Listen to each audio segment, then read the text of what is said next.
también otro enfoque, el contexto en el cual se da el fallecimiento de Nisman. ¿Cuáles fueron sus últimas comunicaciones? ¿Qué era lo que le preocupaba? ¿Tenía planificado si es que efectivamente fue un suicidio? Y un reclamo de mucha gente. La principal duda es por qué regresa de este viaje por Europa, viaje que tenía planificado ya hace tiempo junto a su hija adolescente de 15 años, su ex mujer, que debe viajar de urgencia a buscar a su hija porque el fiscal decidió regresar a nuestro país. Y para analizar justamente esta información estamos con Gustavo Silvestre. Gustavo, buen día, gracias por... Buen día, Agostina. Digo, todo hay que analizar y todo bajo estado de análisis en la causa judicial que está llevando adelante la fiscal con una nueva jueza a partir del día de hoy, una jueza que en los tribunales tiene mucho prestigio y se la conoce justamente por ser una jueza que trabaja, porque también en la justicia hemos visto muchas veces cómo algunas causas se dilatan. Rápidamente la justicia tiene que empezar a dar respuestas y la justicia tiene en sus manos todos los elementos. ¿Por qué hago hincapié en esto, Agostina? Porque es el elemento hoy fundamental. Es la justicia la que tiene todos los elementos. La escena del crimen está preservada. Ya contaba Paulo cómo se sacaron todas las fotos, cómo se ha determinado, cómo se encontró el cuerpo. Allí nada estaba tocado, la fiscal lo comprobó, el juez. No hay indicios en esto de que nada se cambió, como ellos mismos lo han indicado. La escena del crimen habla, el cuerpo habla, te dicen cuando uno hace las notas con los médicos forenses que son especialistas en estos temas. Y es la justicia la que tiene la oportunidad ahora de profundizar, no solamente decirnos a todos los argentinos cómo murió y por qué murió Nisman, sino también empezar a sacar las cuestiones ocultas que toda la causa AMIA contiene en base a los sospechosos de siempre, que son aquellos individuos, agentes de la CIDE, que en su momento pactaron con el juez Galeano. No nos olvidemos los $400.000 que pagaron para ensuciar, enchastrar y desviar una causa que no tuvieron ningún interés en esclarecer. Los 15... el expresidente Carlos Menem, el ex titular de la CIDE, un ex juez, dos ex fiscales, el ex titular de la DAIA, Rubén Beraja, que también está entre los imputados y que va al juicio por encubrimiento que tiene que comenzar en junio de este año. No vaya a ser cosa que ahora algunos quieran ensuciar y que ese juicio no se realice. Porque anoche lo decía Claudio Lischif, este ex secretario del juez Galeano, que conoce mucho de la causa y que conoce mucho de este entramado oscuro, porque trabajaba con esos agentes de la CIDE, porque eran los que daban información. Entonces, anoche Claudio Lischif, que ya desde el año pasado, cuando comenzamos nosotros aquí en la pantalla de C5N con Minuto 1, hicimos una nota muy reveladora sobre todo lo que ahora está estallando, que son las oscuridades de la CIDE. Lischif dice, en el encubrimiento está la verdad de la causa AMIA. Es necesario, fíjate de lo que estamos hablando, Menem, Anzorregui, dos exfiscales, un ex titular de la DAIA, todos se encubrieron y todos enchastraron en su momento la causa.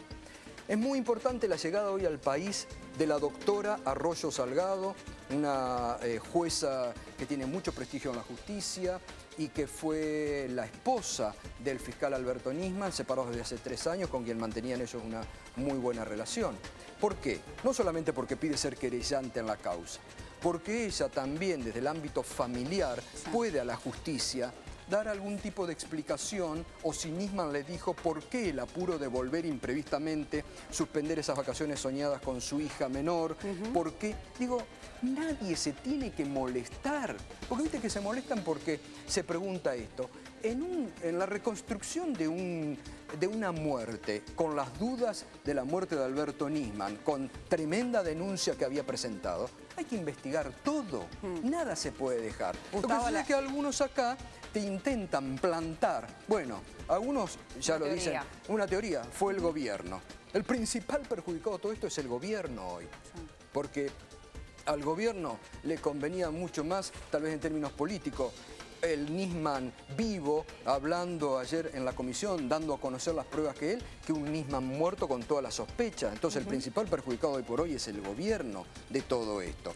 Y todo se tiene que rearmar este entramado, porque Nisman era una persona, yo lo conocía mucho, conversé mucho con él, le hice innumerables notas, seguía toda la investigación y todas las hipótesis que él venía planteando.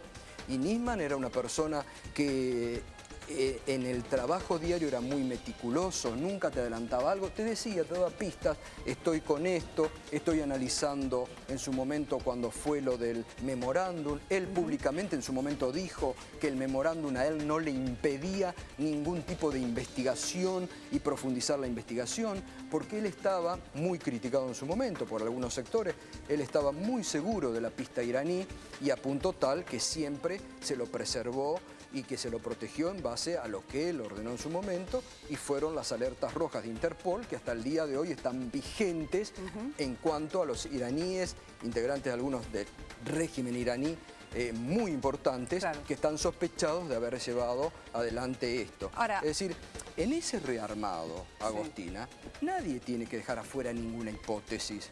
Me parece que va a ser muy importante también lo que aporte, no solamente como querellante, sino con información, como testigo tal vez, la doctora Arroyo Salgado para esta causa, a ver por qué si hubo, como algún colega en un diario importante de hoy, habla de cierta discusión que se puede haber dado entre ellos o en un apresuramiento, en base a que si Nisman le alcanzó a decir por qué tenía que volver de regreso, claro, a Buenos Aires. Sí, lo planteábamos así, era un viaje que él había soñado, que le había prometido a su hija. Indudablemente en el medio algo pasó. Yo te digo, conociendo a ¿no? la personalidad de Nisman y cómo trabajaba, nunca hacía una cosa intempestiva de un día para el otro. Claro. Él tenía un trabajo, lo llevaba, te iba indicando, te iba diciendo, tengo ciertas pruebas, voy reuniendo. Era un tipo que se mostraba muy seguro en lo que reunía, en lo que iba dando. Siempre cuando él habló del tema del famoso memorándum, en su momento él se tomó mucho tiempo para analizarlo, hasta que el año pasado él, o el anteaño, no me acuerdo, él había sacado una definición, él pidió la inconstitucionalidad en su momento del memorándum, pero también había dicho que no le impedía a él en nada seguir profundizando. Claro. Por eso llama un poco la atención esta aparición tan rápida. Nadie se tiene que molestar y que la justicia tiene un elemento más para investigar. Claro. Hay muchos elementos. Gustavo, analizando los últimos días, ¿no? Desde el momento en el cual él regresa sorpresivamente al país, hace esta denuncia en medio de la feria judicial, eso también hay que destacarlo, una investigación que venía haciendo hacía 2 años y que decide presentar de golpe en medio de la feria judicial. Posteriormente, la jueza que no habilita la feria. El cruce también con Timermans, con Carnicova Corral, exacto. ¿Crees que de alguna manera esto lo sorprendió o se vio sobrepasado? Bueno, uno nunca puede hacer especulaciones y a mí no me gusta hablar sobre los muertos, hay que respetarlos, hay que respetar lo que fueron en vida y el trabajo, pero por sobre todas las cosas uno no puede hacer suposiciones sobre lo que puede pasar por la mente de una persona o las presiones, lógicamente, que él tenía, pero a lo largo de todos estos años Nisman había estado amenazado por su justamente posición y por haber marcado a los iraníes. Sí. Ahora, a mí lo que me parece que es importante ver, bueno, lo que adelantaba hoy Pablo Cabla en el allanamiento en base a sus oficinas, saber en los mails personales quiénes fueron los contactos.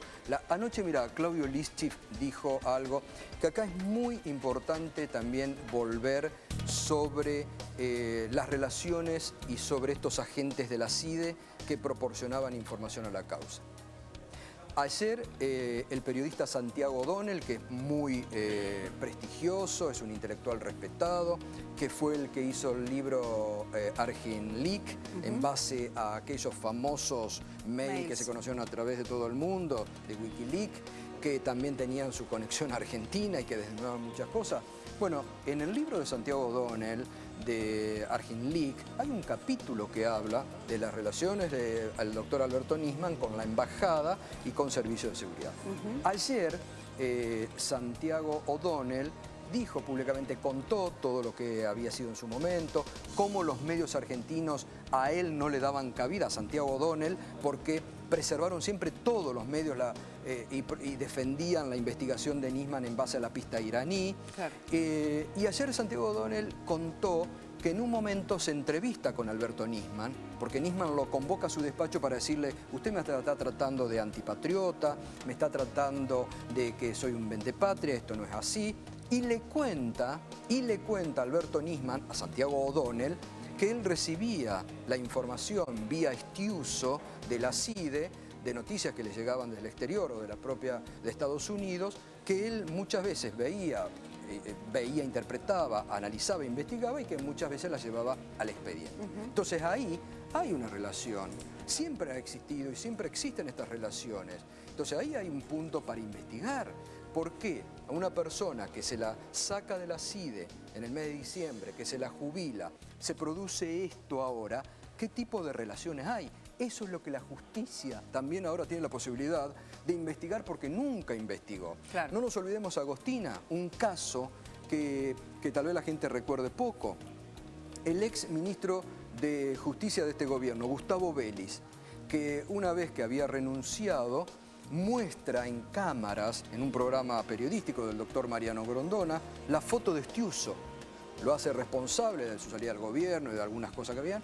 Y eso le mereció a Vélez años de exilio, de haberse tenido que ir del país porque le tapaban todas las posibilidades, no consiguió trabajo, estaba perseguido, le cayeron juicios, le empezaron a caer juicios, todo por haber mostrado la foto de Estiuso. Claro. Entonces, de una vez por todas, la justicia tiene que empezar a investigar. Ayer una medida muy importante, esto que el gobierno definió en la jornada de ayer, de clarificar estos 4 celulares que Nisman tenía como pruebas, que aparentemente uno de ellos, según Nisman, formaba el contacto entre los iraníes, la Casa de Gobierno y algunos agentes de la CIDE. Bueno, no hay ningún secreto. La justicia ahora tiene la posibilidad de saber quiénes son esas personas, de citarlos, de qué tipo de información recibían, de cómo recibían la información, si eso era verdad. Digo, está todo sobre la mesa de la justicia para que sea la justicia la que investigue, que tenga la decisión, la justicia, y sin meterse en las cuestiones políticas, de caranchismo político, que siempre tratan algunos de sacar tajada, de empezar a decirnos a los argentinos qué es lo que está pasando ahí, ¿no? Hablando de política, Gustavo, te propongo repasar algunas de las repercusiones que ha tenido porque se han expresado casi todos los legisladores y referentes políticos de nuestro país. Macri, por su parte, en el día de ayer ofreció una conferencia de prensa. Hay servicios facciosos, eran parte de las declaraciones que daba Macri ayer. No nos olvidemos, dentro de los imputados por encubrimiento que va a juicio ahora, está Jorge Elfino Palacios, integrante de la Policía Federal, que fue el primer jefe de la Policía Metropolitana y que está acusado de haber montado toda una red de espionaje ilegal en la ciudad de Buenos Aires, por la cual Macri está procesado hoy por la justicia. Sí. Entonces, algunos políticos también tienen que ver qué es lo que han hecho en su propia vertiente. Me parece que este es un punto importante. Jorge Elfino Palacios está imputado por encubrimiento a la causa AMIA y tiene que ir a juicio oral y público el mes de junio, y no nos olvidemos, fue jefe de la Metropolitana. Claro. Por su parte, Massa también, derogar el memorándum. Este es el pedido que hace entonces Sergio Massa en el día de ayer. Algunas de las líneas, ¿no?, de las declaraciones destacadas de cada uno de los referentes. Sí. ¿Qué opinas del discurso? No, bueno, Massa también llamó ayer a sesiones extraordinarias, tiene muchos diputados. Me parece que aquí sí es un punto importante en lo que también pide Massa. Me parece que es un punto importante la comisión de seguimiento de los servicios de inteligencia, que pocas veces se ha reunido en el ámbito del Parlamento y que me parece que tiene que empezar a tomar determinaciones sobre esto, ¿no? A mí me parece que este tipo de medidas se pueden realizar y se pueden concretar rápidamente, ¿no? Bien. Sanz, por su parte, lo describió como un golpe a la democracia en el día de ayer. Sí, bueno, es lo que, digamos, todo lo que están opinando todo el mundo. Sí. Es de una gravedad institucional realmente inusitada esto y muy grave. Pero también hay que pensar que en los gobiernos del 83 a la fecha, en los gobiernos democráticos, poco hicieron para meter mano en la CIDE. El gobierno de la Alianza muy poco hizo, el gobierno del radical Fernando de la Rúa, en la causa AMIA. Esto también hay que ponerlo y hay que ponerlo sobre la mesa, ¿no? Claro. Wiener, por su parte, pedía terminar con la impunidad. Este es un pedido de todos. El pedido, el pedido también de Macri, Massa y por su parte también Wiener era continuar con la denuncia que planteaba Nisman y que presentó el pasado miércoles. Eso es otro elemento, Agostina, que bien hacen destacarlo. Todo eso está allí. El propio juez elijo, que dicho sea de paso, hay alguna allí, digamos, se va a venir seguramente alguna discusión en el ámbito de la justicia. Sí. ¿Por qué? Porque la causa de encubrimiento la tiene y la llevaba el juez Canicova Corral. Es decir, ahí también va a venir algún tipo seguramente de debate judicial. ¿Por qué la lleva el juez Lijo a esta causa. Pero bueno, más allá de eso, que son muchas veces pequeñeces, como también ayer nos enteramos que hubo cierta molestia por parte de los investigadores, de la fiscal y del juez, porque el titular de la Corte, Lorenzetti, conoció antes los resultados de las pericias forenses, antes que la fiscal y que el juez que está investigando, y esto ayer algún descontento en parte de los investigadores se produjo, nadie va a decir nada, pero lo hubo. Digo, me parece que también es bueno que se vaya conociendo y se profundice todo, ¿no? Claro.